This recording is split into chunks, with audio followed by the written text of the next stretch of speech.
Hello friends, आप सबका English sister YouTube channel पर स्वागत है। आइए देखते हैं आज के सवाल कुछ खास होने वाला है। सवाल पर रीड करते हैं। कॉमन एरर का सवाल है, Anno is both tall as well as beautiful. Option D में है नो एरर। आइए ऐसे सवालों को कैसे सॉल्व किया जा सकता है। सबसे पहले एक सेंटेंस है और सेंटेंस का सब्जेक्ट अन्नो है। अन्नो के साथ इज लगाने में कोई गुरेज नहीं, यानी इज तक सही है। बोथ एक ऐसा कंजंक्शन का जो है बोथ शब्द है और इस बोथ का एक कनेक्टर लगता है।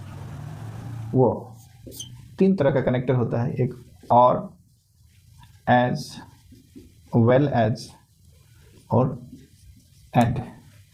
और एक ऐसा कनेक्टर है जो मान लेते हैं कि और से पहले एक सब्जेक्ट है और के बाद एक दूसरा सब्जेक्ट है, H1 H2, और दोनों में से किसी एक को सिलेक्ट करने के लिए बोलता है। जैसे गांधी जी का वो लाइन हम लोग सुने होंगे, डू और डाई।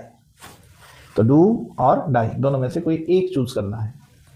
वही एज वेल एज अगर कनेक्टर हो तो इसके साथ हमें S1 और S2 में ज़्यादा प्रायोरिटी जो है वो S1 को मिलेगा, यानी जो भी हम आगे वर्ब का यूज़ करेंगे वो S1 से जो है लेगा।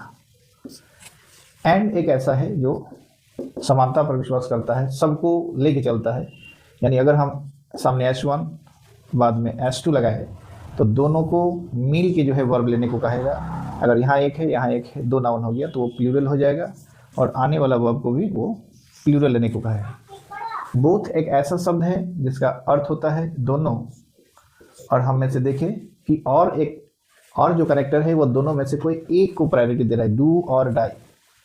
सेकेंड, बोथ अगर एज वेल एज के साथ जाएगा जिसमें हमें S1 और S2 में सिर्फ और सिर्फ S1 को वैल्यू देता है, जबकि एंड एक ऐसा कनेक्टर है जो S1 और S2 दोनों को साथ लेके चलता है।